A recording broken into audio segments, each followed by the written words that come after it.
Política com Lana Canepa. Lana, eu queria entender, antes de mais nada, voltando ao tema do projeto de lei que equipara, aliás, que equipara não, né? Que torna o crime da vítima, né, mais grave do que do estuprador, ou seja, a vítima de estupro passa a receber uma punição maior do que a do estuprador. Eu queria, antes de mais nada, eu vi que teve muita manifestação, eu vi que as coisas estão se mobilizando, mas eu queria saber, dentro do Congresso Nacional, qual foi o efeito dessa mobilização?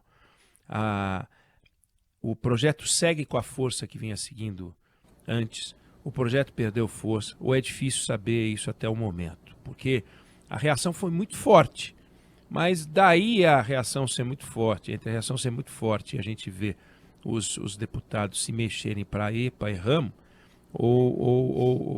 vai uma distância que eu não sei qual é. Eu queria ouvir de você qual é. Lana, boa tarde. Ótima tarde para você, Eduardo Oineg, Fábio França, para todo mundo que está com a gente.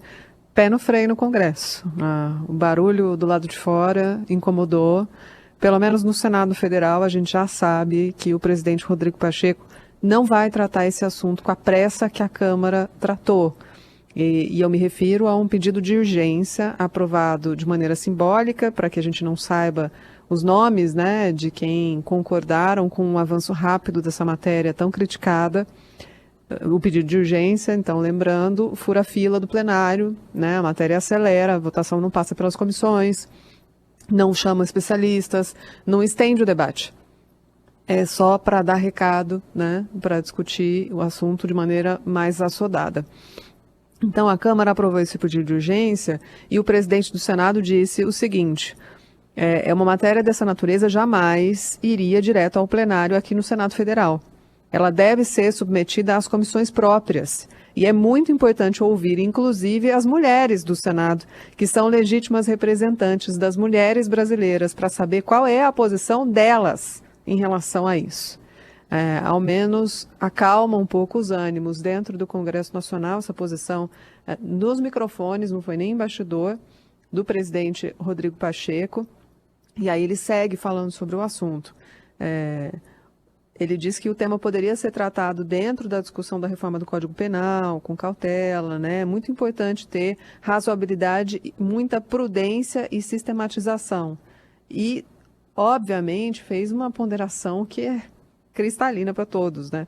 Há uma enorme diferença, uma diferença evidente entre matar alguém, que é alguém que nasce com vida, que é um crime de homicídio, e a morte do feto através do mecanismo do método do aborto, que também é um crime, mas deve ser considerado como um crime, mas não são a mesma coisa. São coisas completamente diferentes. Não dá para considerar aborto como homicídio. É isso que diz o presidente do Senado, Rodrigo Pacheco, e uma ponderação que também tem que ser levada à frente, porque, de novo aqui nos microfones, ninguém é a favor do aborto.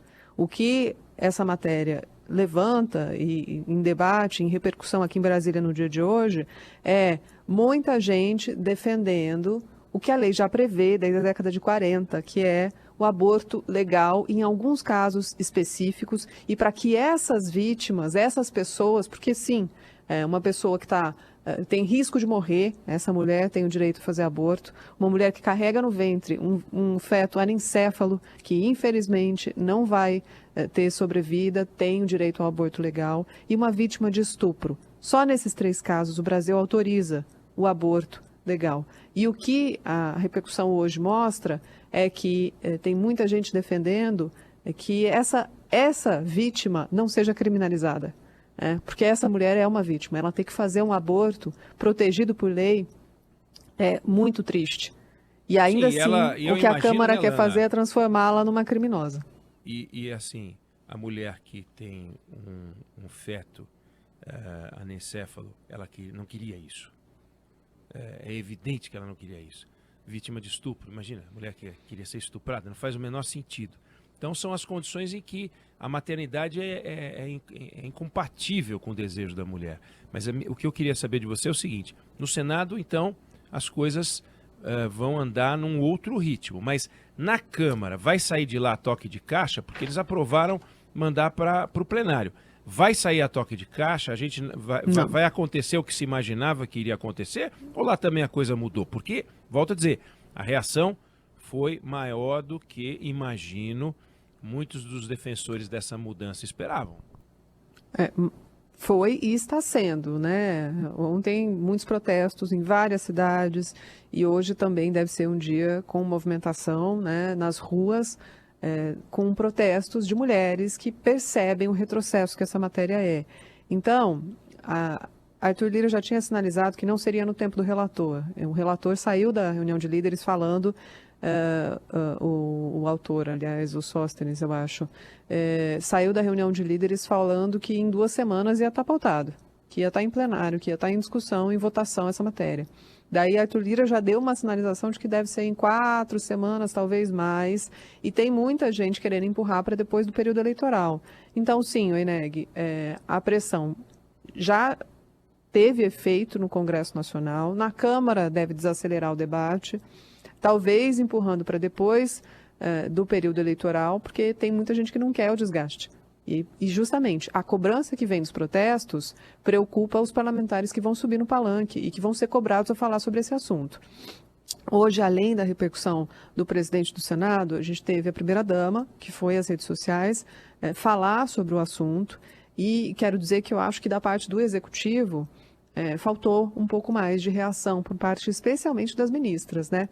A ministra Cida deu uma entrevista, a ministra das Mulheres, Cida Gonçalves, deu uma entrevista importante, né? Mas não foi fazer uma coletiva, não publicou uma nota, né? Mas ela disse que, lembrando, né, que tem 70% dos casos de abuso, de estupro, especialmente de crianças e vulneráveis, acontecem dentro de casa, e que essas crianças demoram a pedir ajuda, o que me lembrou de uma entrevista muito comovente que eu li numa reportagem de uma menina que foi vítima de estupro durante anos do padrasto, e ela era criança quando os abusos começaram com toques indevidos, enfim, e avançaram até os estupros.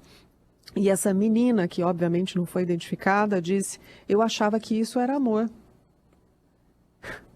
Então, é claro que essa criança vai demorar para pedir ajuda, vai demorar muitas vezes para entender que aquilo é um abuso, né? Que é uma violência. Então, como estipular um prazo? 22 semanas. A partir daqui você não é mais uma vítima, você é uma criminosa. No caso de uma jovem, no caso de uma menina que talvez engravide antes de completar os 18 anos, mas que depois seja considerada uma criminosa. Não faz sentido nenhum. Então a ministra Cida se posicionou. A ministra Nízia, não vi, eu já vi um comentário um pouco mais antigo dela, inclusive enfrentando deputados conservadores da Câmara numa audiência que provocaram para falar sobre esse assunto, aborto, e ela diz que acha que cabe ao Congresso Nacional e ao Ministério proteger as mulheres e as meninas que têm o direito ao aborto legal no Brasil. E a Janja, para concluir, vai às redes sociais e aí diz, com todas as letras: é preocupante para nós, como sociedade, a tramitação desse projeto sem a devida discussão nas comissões temáticas. Proposições que parecem, os propositores dessa matéria parecem desconhecer a batalha das mulheres e meninas no Brasil para exercerem o direito do aborto legal e seguro.